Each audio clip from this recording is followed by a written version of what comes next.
sailed with bold with might and to all you fools upon the strand or ride. Boys are fast now, both prone to sing, both prone to shout. What the Frock is going on here? We may not know, but still we cheer. Raise your voice, your glass, your brown. Because the Frock is happening now.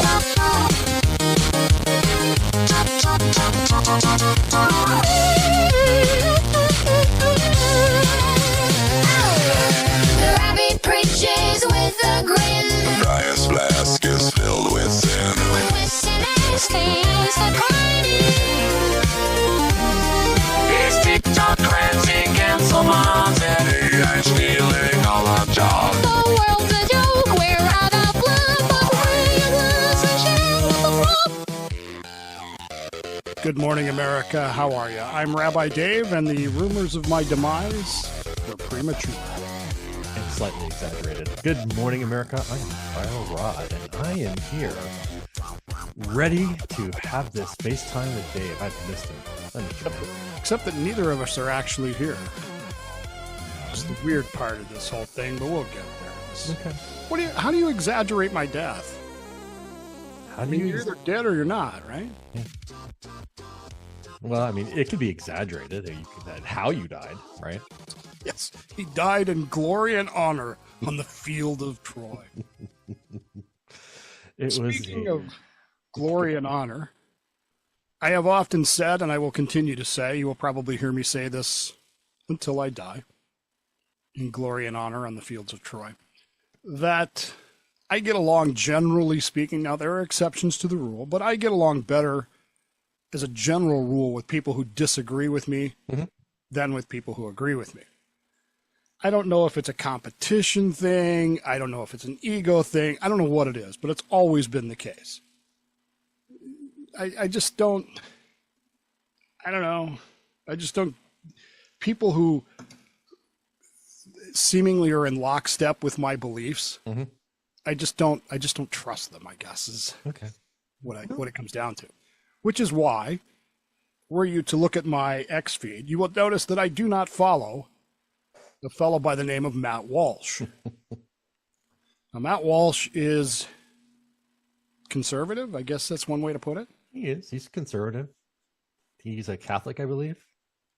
I don't follow him because every time he tweets something, everybody else retweets it. So I don't need to follow him because all the sheep immediately bleat and repeat what he said. Yeah. Which is how I came to read his tweet that it's the end of the world, Rod. Is it? Is it really? 25 million people, well, not people, 25 million jobs are going to be annihilated in the next 5 to 10 years, he said. When did he say this? So he's parroting Glenn Beck. See, that's another one I don't follow. Did Glenn Beck say this too? Well, he's been talking about AI for a while. 25 million jobs are going to be, quote, wiped out in the next 5 to 10 years. Probably much more, he writes. It will destroy every creative field. It will make impossible to discern reality from fiction. It will absolutely obliterate what's left of the education system. Kids will go through 12 years of grade school and learn absolutely nothing. Kids will go through 12 years of elementary school and learn nothing. We've already seen the last truly literate generation, he writes. All of this is coming in fast, but there's still time to prevent some of the worst outcomes, or at least put them off. But, ... Well, first off, 25 million jobs that's a hell of a lot of jobs. I don't know where he got that number. Well, he pulled it out of his ass. Where do you think he got it? Okay, well, no. Or somebody told him that, and he's just, I read it on the internet. I looked it up. It's on the internet. You can look it up yourself. What are these jobs that are going to be eliminated by AI? Yeah, good question. They're saying that it's a lot more white collar jobs this time than blue collar. Although, automation is still affecting blue collar jobs, but I don't know. I don't know what these jobs that are going to be annihilated are, because I guess, I mean, the sky is falling Chicken Little crap that always happens. You know what it tells me, Dave? It tells me that he's not used AI. Well, this is true. He has not, in fact, used AI. But it wasn't that long ago. I mean, I remember when computers were going to take all these jobs. You remember that? Mm-hmm. Now, I've seen that kind of happen. My dad, we've talked about my dad before, was a collator operator, a printer, back in the 60s and 70s. A job that literally no longer exists because, well, technology just sort of passed it by. Yep. Once upon a time, it was an important job. Now it's not. I mean, nobody even knows what it is. Yeah. It's hard to explain. It's an option. It's an option on your computer for your printer, right? It's like, do I want to collate this? You can, yeah. Some printers have that. Most of them don't need it. Most of them just, print on both sides, print on long side or short side. Yeah. Well, long side, of course, because you're printing in portrait, not landscape, or is it landscape, not portrait? Whichever it is. The point of all this being that I even got into a discussion at Subvets this past week about the fact that what I did in the Navy, the job that I had, the ballistic missile fire control technician, my finger, not that one, because the one that I would actually use is still in sling. Because I know what you don't know. I am not left-handed. Yes. My finger on the button, that is an important job. I was 23 years old, Rod, and responsible for 24 Trident missiles, which may or may not have been nuclear armed. Now, I'm just going to say it would have been a hell of a waste of taxpayers' money if they weren't, but yeah, I can neither confirm nor deny. I'm 23 years old. I'm responsible for targeting these missiles, launching these missiles, maintaining these missiles. The nuclear deterrent force of the United States of America depends upon my right finger and my brain. And I'm proud to say that at least one night, somewhere between 1983 and 1987, the President of the United States was woken up because of my fuck up. Proud to say that. Okay. Putting that aside for just because he has to be told, right? And yeah. This happened. It wasn't serious. I don't want to kid anybody. It wasn't, that big of a deal, but anyway, so I changed the target package by accident. Scooter's fault. But anyway, okay. Not that I'm bitter or anything. Oops. At any rate, my job is pointless. It doesn't even exist anymore. You know why? It's all computerized. It's all computerized. Yeah. It's literally a laptop. They take a laptop computer, they plug it in. They get the laptop, I guess. Now, again, I'm making this up because this is just my assumptions. They get the laptop from Squadron before they go to sea. It has all the top secret stuff on it. They plug it into the computer, and the computer goes, okay, thanks. Yeah. Bing. They don't even need me anymore. I told the guy, I said, man, I just feel like a dinosaur. You guys are talking about stuff that in my day, we had to push the button. Well, you say that, but in my day, damn it, we were talking about this magical thing in the future called a Winchester drive. Mm-hmm. You know what a Winchester drive is? No. It's an SSD. Okay. We were talking about it like it was so advanced. It's the technology of the future. Because at the time, we had a 2 gigabyte hard drive. Okay. That had a 120-pound hydraulic system that drove the 20 heads back and forth across the surfaces of the 24-bit magnetic disk file. God help you if one of them crashed, because you lose the air bearing, and those were the days, man. But and I'm just listening to myself say this, and I'm like, good freaking God. Mm-hmm. That was so long ago. That was nearly 50 years ago. Yeah. When I was doing that job, 50 years before that, do you realize what the technology had been 50 years before The 1980s. It was the 1930s. Radio was still, AM tubes and television. That's magic.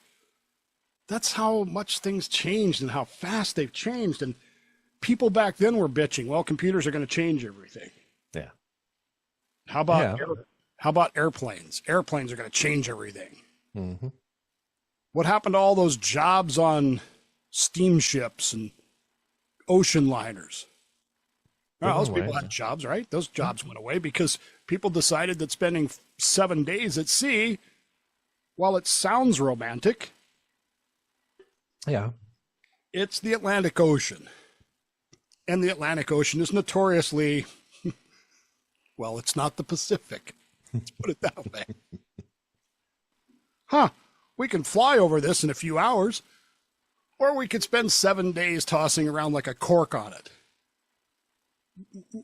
What happened to those jobs? Why don't you see ocean liners anymore? You see cruise ships, but what do those cruise ships do? They don't cross the ocean. No. They go to ports where you can drink. Steam engines.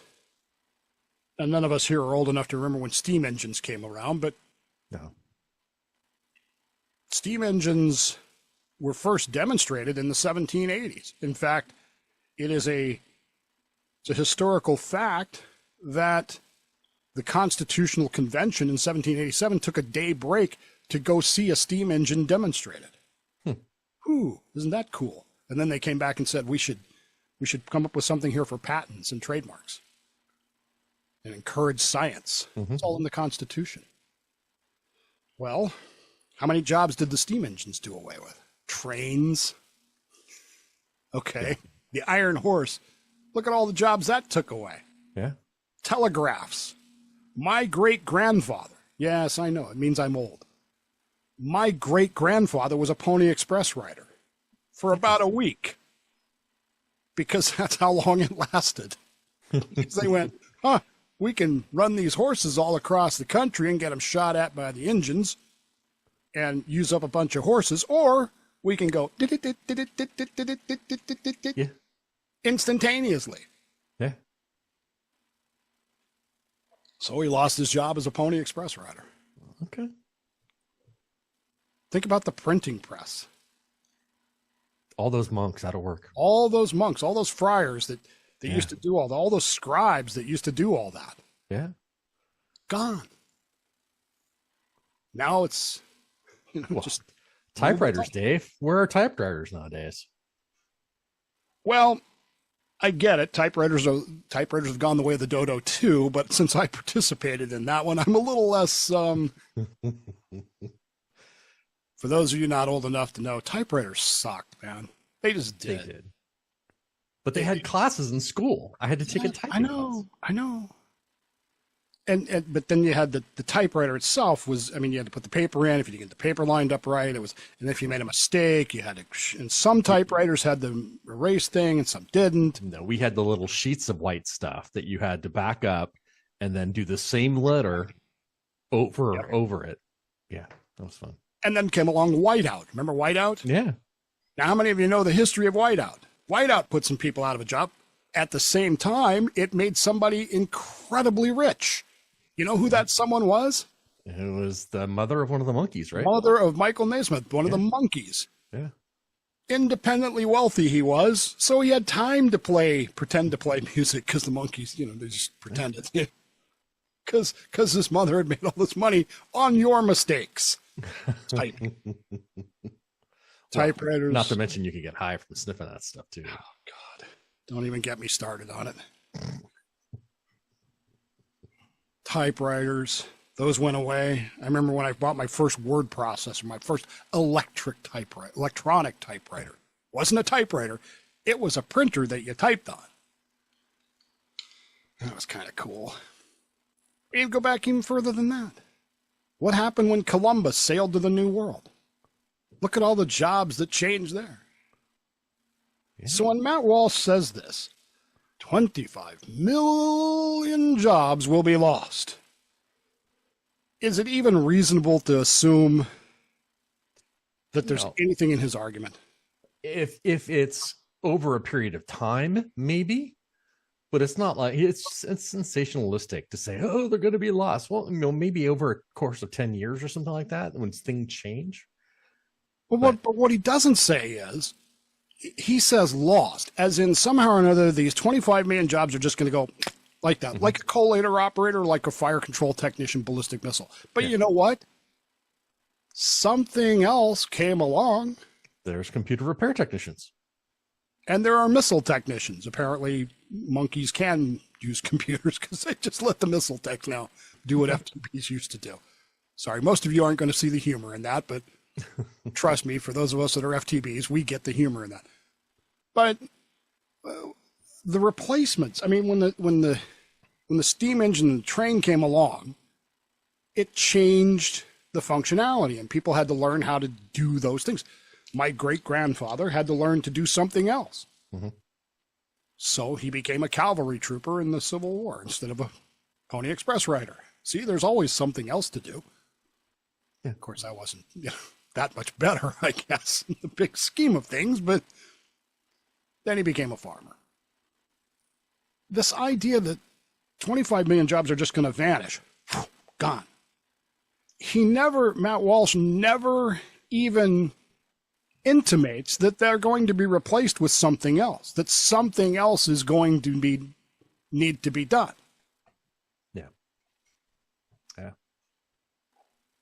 How much work is AI going to create?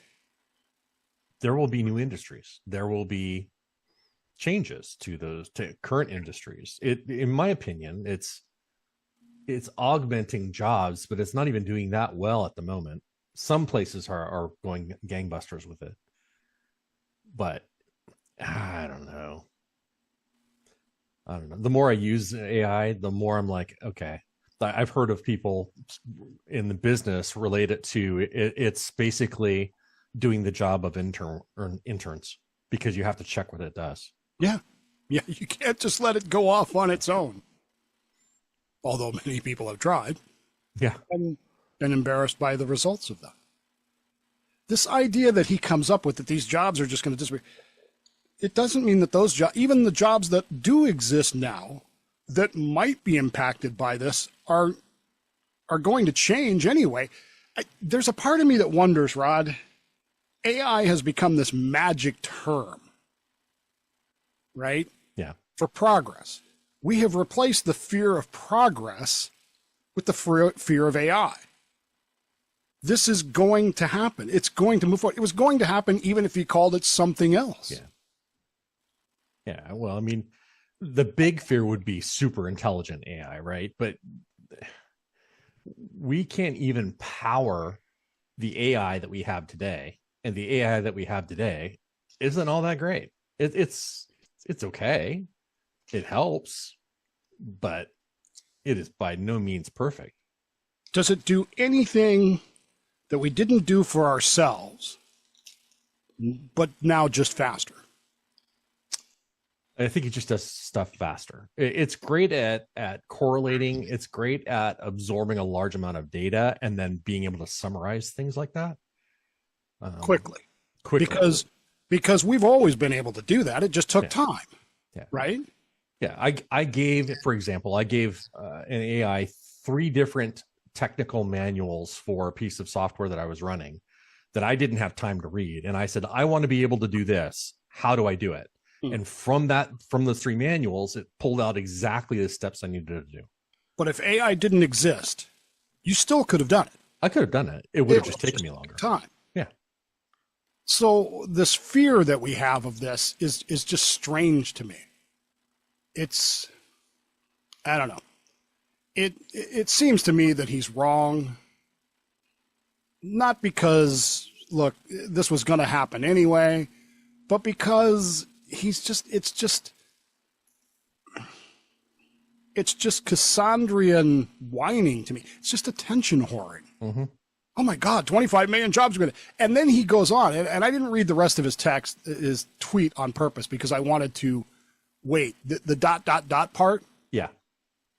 Quote, our leaders aren't doing a single thing about this. Okay. So Matt Walsh, conservative, Republican, question mark. His complaint about AI is that the government ain't doing nothing about it. I thought Trump was funding it. Well, that's what I thought too. But Matt Walsh's complaint is that nobody's doing nothing about it. What exactly are they supposed to do? Do I think that our leaders should be better educated on it? Absolutely. Yeah. I think they should be better educated on how to use cell phones. But, you know, then again, we're not talking about the smartest and necessarily the best and the brightest anymore. He's concerned because the government isn't doing it. What is the government supposed to be doing about it? And why would a conservative who supposedly is for less government even care? So what if 25 million jobs are replaced with something else? It's free market, man. Or is it? Do we really believe in that or not? Well, it'd be hard pressed to convince me that Matt Walsh is like a libertarian when it comes to the free market society. And you start to see why I say I get along better with people who say they don't agree with me than I do with those who do. Now, all of this came to a head this week because I don't know if you caught this or not, but the #1 downloaded song, country song, which Rod hates. Rod is great. I, on the other hand, not all that I don't like the old twangy country music. I don't like the Conway Twitties and the Hank Jr. Williams. I don't like that stuff. I don't mind modern country music at all. In fact, I kind of like it. It doesn't have the edge, I guess. Rock.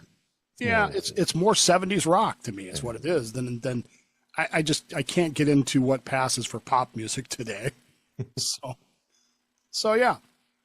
But in case you missed it, the #1 downloaded song this month, is in fact an AI song. It's a country song. It is by a group called, well, it's not a group, it's by something called Breaking Rust. And the name of the song is Walk My Walk. Not going to play it for you because you can look it up. But this has the entire industry at Twitter right now because, oh my God, what does this mean? That an AI song is now the #1 downloaded song. Which resulted in, I'm told, and I have not seen this, but I'm told by someone who works for the empire, the iHeartMedia empire, that a memo went out. I've not seen the memo, so I don't know.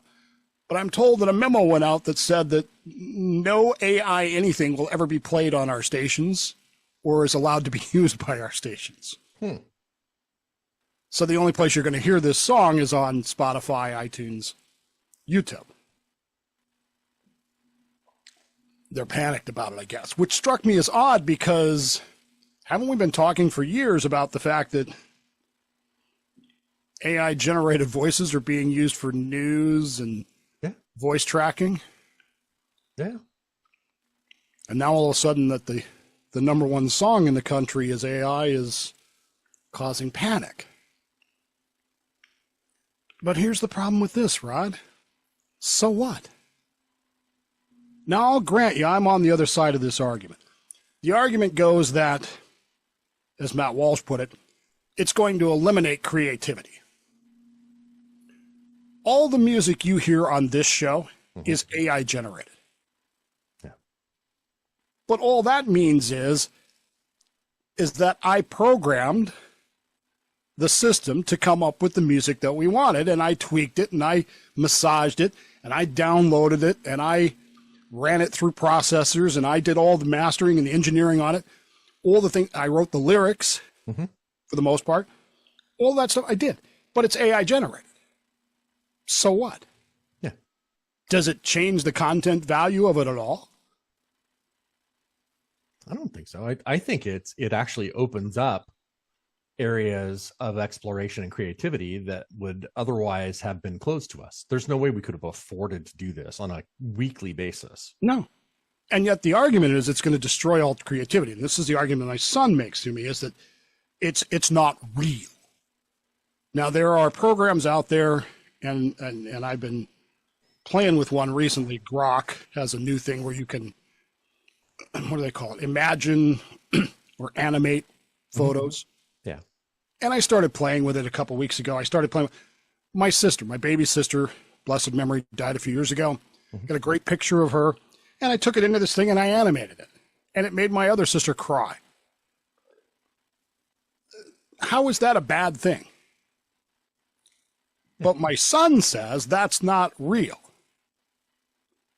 My son says, don't do that to any of my pictures because I want you to remember the real me, not the fake me. So instead of doing him, I did Elizabeth Hurley doing a dance and sent it to Rod. And I asked her. I asked her. Yep. She didn't respond. Of course Darn not. it. So is the idea of an AI song really that destructive here? Now, before you answer that question in your head, because I can already hear you. Some of you are screaming at me, yes, Dave, it's fake. Some of you are screaming, well, it really doesn't matter. I want you to think about the development of music since the 1950s. Yeah. In the 1960s, we began to add what? Electric guitars. Yeah. Oh my gosh, Dave. Well, those aren't real guitars, are they? No, they aren't. And then we got into this in more recent years, audio processing. Mm-hmm. And it's remarkable because one of the things that you'll learn in radio is people hate the sound of their own voices. And the reason for that is because when you speak, normally you hear yourself a certain way. Mm-hmm. And I guarantee you that way that you hear yourself has more resonance and more bass in it than your voice actually does. Well, and you hear it in your head, too. It's bone conduction, Yeah. right. And so to combat that, many broadcasters will use real-time audio processing. And they've been doing this for years.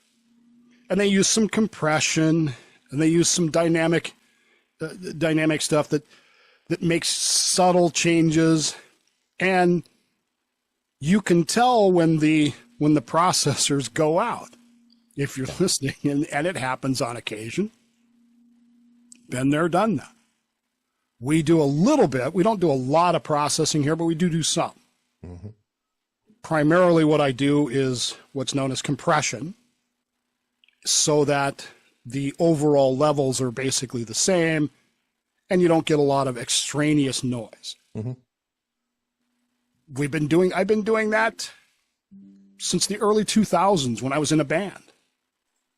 So that's been changing. So what you're actually hearing on the radio, on Spotify, on iTunes, isn't really what was said anyway, the way it sounded. Mm-hmm. Then you get into this thing called auto-tuning. Oh, yeah. Now, the obvious cases where the voices do the really weird shit, Oh, yeah. that's kind of funny and kind of creative. But what about the people that are using it to make you think that that's how they really sound? Yeah. And don't kid yourselves. There's There a lot of are artists. A lot of them. Many of them that do. In fact, it's almost surprising when you find out that there is one that doesn't. Yeah. A few weeks ago, I discovered that Michael Jackson did not use auto-tuning, which just makes him all the more impressive. Yeah. That he could do that without doing all. Lip syncing issues. Mm-hmm. The most famous rendition of the national anthem before the Super Bowl. Whitney Houston. Remember, you probably don't remember this. 1990, January 1991. The height of the Persian Gulf War. This incredibly moving, incredibly rich performance of the national anthem. It's all lip sync. She's not really singing it. It was previously recorded. Of course, we took Milli Vanilli's Grammy away from them for doing that. So They're still on Spotify, though, oddly enough. damn straight they ought to be. They ought to be getting awards now, right? They're ahead of their time. They were. there's some great video of the mama. Is it the mamas and the papas? I think it's Mama Cass. It's not Mama Cass. Anyway, back in the 60s, they were on a TV show and they were required to lip sync because the producers didn't want to do it live. They wanted to just look. And so I think it's Mama Cass. It might be the other guy. Anyway, starts eating a banana on live TV while the lip sync track is rolling. That's because she wanted everybody to know. Yeah. We're not really singing this. A few years ago at the Coachella Festival, Prince appeared at the festival. Only Prince was dead. So they did a hologram Prince, and he put on a show. Did that take anything away from the value of that show? I thought it was well received. We all know that it was a hologram, but did anybody care? The Super Bowl getting ready to do its halftime show. Of course, nobody's going to watch it because Bad Bunny. But what if the Super Bowl announced next week? What if the NFL came out next week and said, you know what, Bad Bunny, bad choice. We're going to have Prince do the show. Oh, they would watch that. You're damn right. I'd be glued to my TV to see that. Prince is dead. What if we brought back all the Beatles? Or the Rolling Stones with Charlie Watts on the skins? Or Michael Jackson. Michael Jackson. Would we care? Would this AI creation take away any of the value of that performance? And yet we stand here like Matt Walsh and thump our chests and clutch our pearls and go, this is terrible. It's taking away the value of all this. Is it? Is it really taking away the education of our children? All we've been bitching about for the last 20 years is how our children are not being educated. And this is true. Rod, I spent this entire weeks. I've spent the last 3 weeks. I told everybody back at the beginning of the year on my show, this was the year of the Iliad and the Odyssey. You may remember.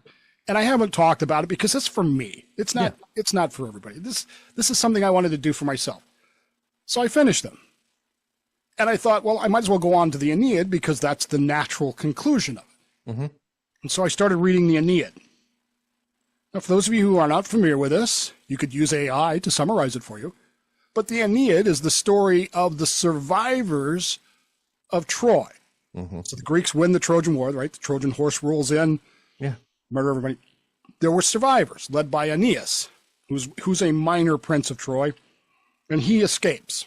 And like Odysseus, he has adventures as he leaves trying to go somewhere else. And eventually, he and his survivors found a city in the center of Italy. Want to guess what that city's called? Rome. Oh. But the whole overriding theme of the book of the Aeneid is, this is your destiny. And all of these stories along the way are about how people, gods, circumstances are trying to distract him from his destiny, trying to divert him from his destiny. And he has to choose between this really cool thing, which would make me very happy, or my duty. And the overriding theme of the Aeneid is he continues to choose his duty even over perfect love. And you start realizing, wait, the framers and founders of this country knew the Aeneid like the back of their hand. To them, they were raised on it. They read it in the original Latin, the original Greek. Do our kids today read that? Did you? No. Do you know anything about the Aeneid at all? No, not at all. And yet somehow or another, Matt Walsh says that we're the last literate generation and our kids aren't learning nothing in schools. But when you start picking apart the Aeneid and you start realizing how the framers and founders looked at the Aeneid, and by the way, the Odyssey, you start realizing that the very foundational beliefs the most core beliefs you could have as a conservative or as a liberal are in those two books. And if you want to know how to be a real, true-to-life conservative, unlike Matt Walsh, you should be steeped in the Aeneid. And if you want to be a true, steeped liberal, unlike AOC or Mundami, you should be steeped in the Odyssey. And yet, do you think any of those people know anything about those books? Oh, no. Do you think any of the people listening to them, voting for them, following them, know anything about those books? No. And what you would quickly discover is that, what's the saying? You're doing it wrong. And I have struggled with this. I've had a whole conversation with Mike about this. I have struggled with this because I am so bursting with, I want to talk about this on my show, but it's boring. No, I'm serious. I did a whole series of things. I was boring myself, Rod. How do I make this exciting to anybody? AIify it? Well, I sure as hell can't do it. So Yeah. I got to do something. But are we really the last literate generation, as Matt Walsh says? Nah, the last literate generation died out 200 years ago. Yeah. Now we just try to make everybody think we're the smartest man in the room, smartest person in the room, sorry, which is kind of the way I feel about Matt Walsh. I feel like half the stuff he writes is just, hey, look at me, I'm smart. Yeah. I don't know if AI is going to take out 25 million jobs or not. More importantly, I don't care. I don't care that AI is producing music, because does it really matter if I like it? Yeah. If I'm happy doing what I'm doing, does it matter if AI took my old job? No. I mean, if you're out of work and you don't pivot, right? I mean, life is change. So people that are trying to resist change, you've got a thing coming to you in general. So. And if you're listening to music, remember the song "Video Killed the Radio Star"? Mm-hmm. Do you remember the verses to that song? No. There's a verse in there about Beethoven's Second Symphony, created by new machines on new technology.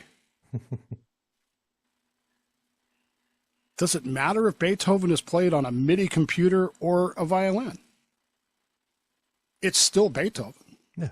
It's still something that human beings enjoy, and it's still something we created. AI is not self-generating. It did not ex nihilo itself into existence. We created it, which means that by definition, it's human. I don't understand the resistance to it, and I certainly don't understand Matt Walsh's complaints. But then again,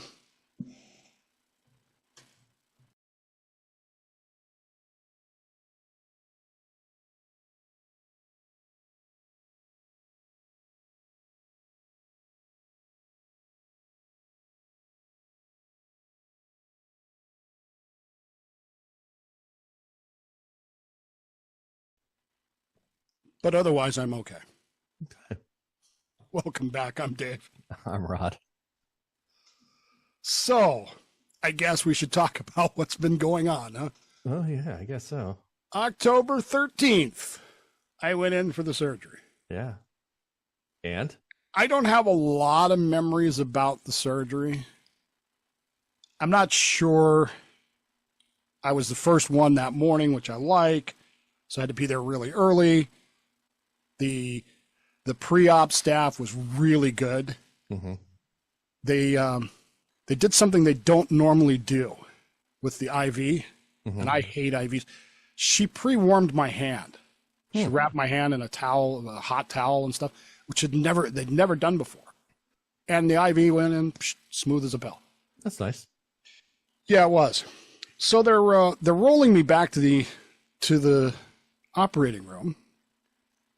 And the guy says to me, I swear to God, he says to me, hi, Dave, how you doing? He starts asking me the questions. What are we doing today? What's your name? You know, all the stuff to make sure you're, you know. And then he says, my name is Balls.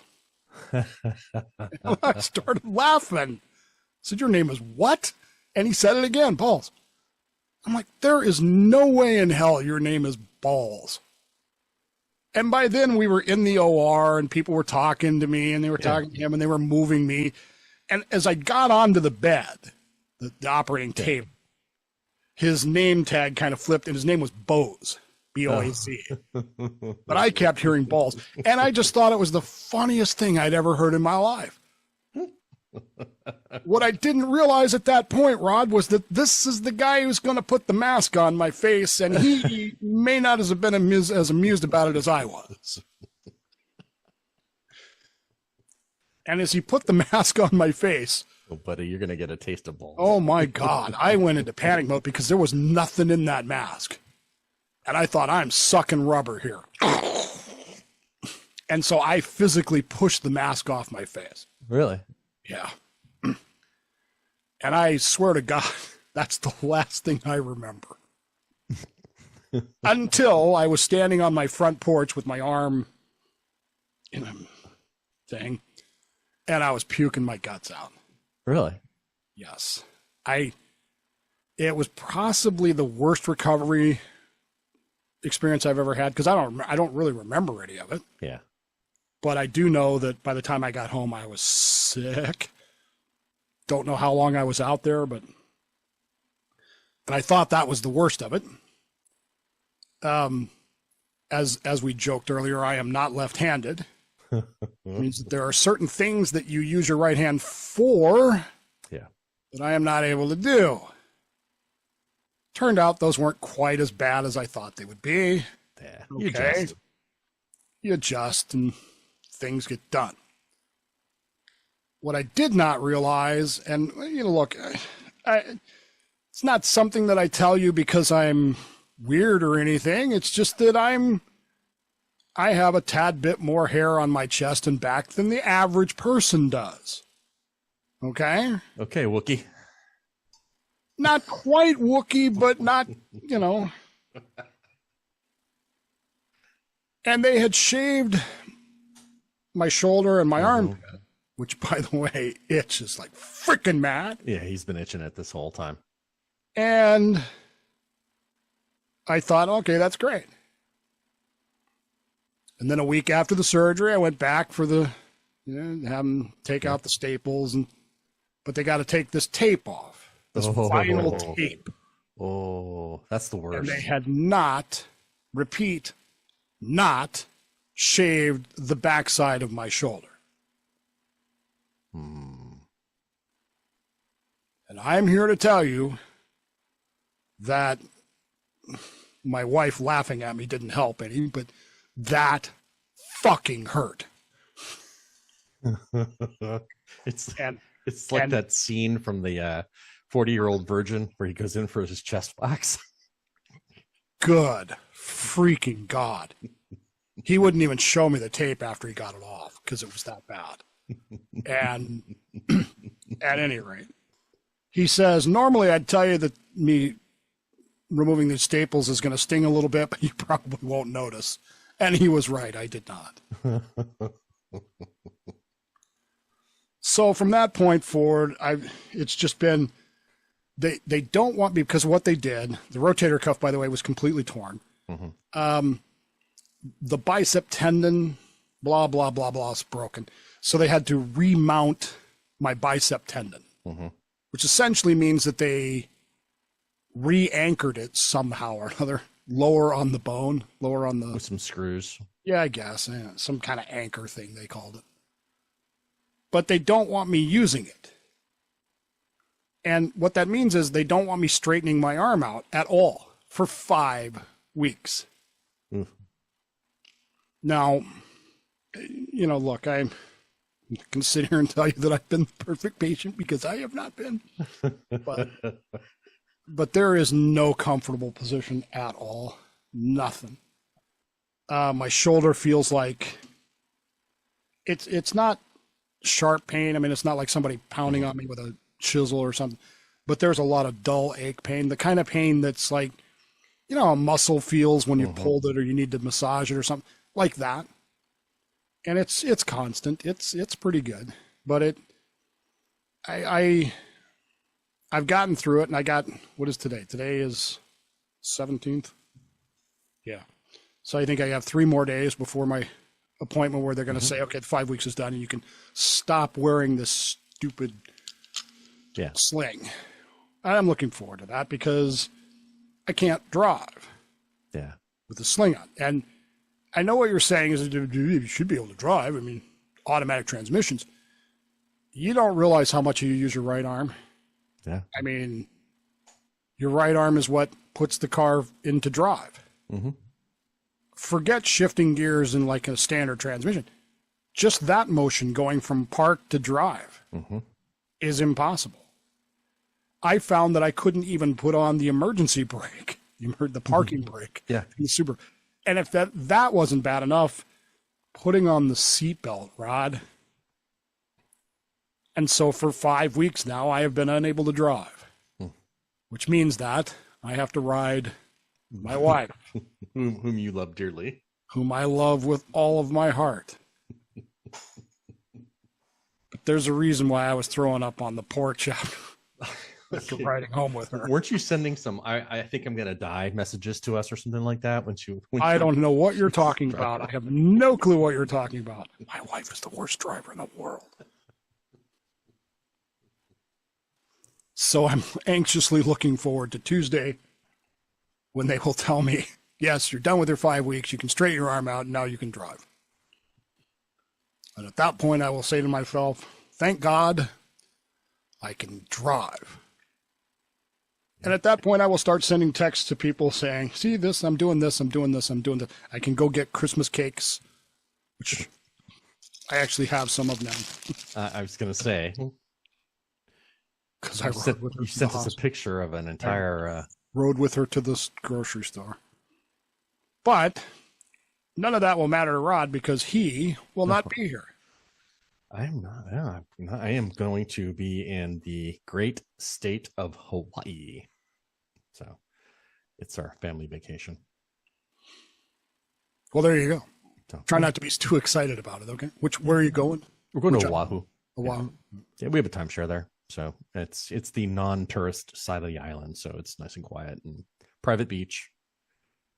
So we're not fighting anybody else. Although I know the homeless are over in that area, but they keep them off the beach. The west side or the north side? Or east side? It is the west side. So there you go. Well, you won't be up on the Pipilini thing. Nope. We got lost out there one day. Rented a car when we were in Hawaii.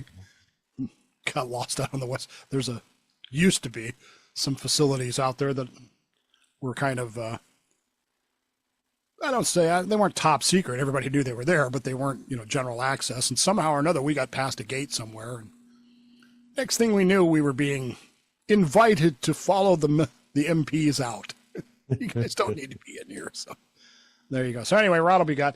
So we probably, now that we're back, we probably won't be here next week. No, there'll be a week. Rod will be in Hawaii. And although I will be on vacation when I get back, so we could record on a Monday or Tuesday. On a Monday, we could be late, but where's the fun in that? Yeah. I'll be back on Bill on Tuesday, and maybe if I can figure out how to make it exciting, I'll do my own show about the Aeneid and the Odyssey. I have no idea how to make that interesting. I was complaining to Mike because it's like, this is so important, but it's so dull. I'm boring myself to tears with this. So there you go. So we're back at least for a week, and then we'll be back pretty regularly after that. I'm not going anywhere for Thanksgiving or Christmas. So everything will be back to normal. I have survived it. Huzzah. My arm should be, I get to start PT on the 24th. Oh, that'd be fun. See, that's the weird part, because like my knee, when I did my knee, I started PT the second day after the surgery. They had me in PT. Yeah. They're like, nope, don't want you moving it for 5. It's because they had to reattach things. Yeah. Well, I'm assuming they had to reattach things in my knee. I mean, you don't just cut out a chunk of your knee and not reattach things, right? Are you getting the same cute little PT girl? No, I had to go somewhere else Oh, because they were overbooked. Tried to, but they were overbooked. So there you go. Anyway, let's see how it goes. On that note, I'm Rabbi Dave, I am Friar Rod. and this has been What the Frock? Grab your frog and come aboard. This nonsense can't be ignored. We joke, we gripe, we spin, we sing. While Rome burns on, we do our thing.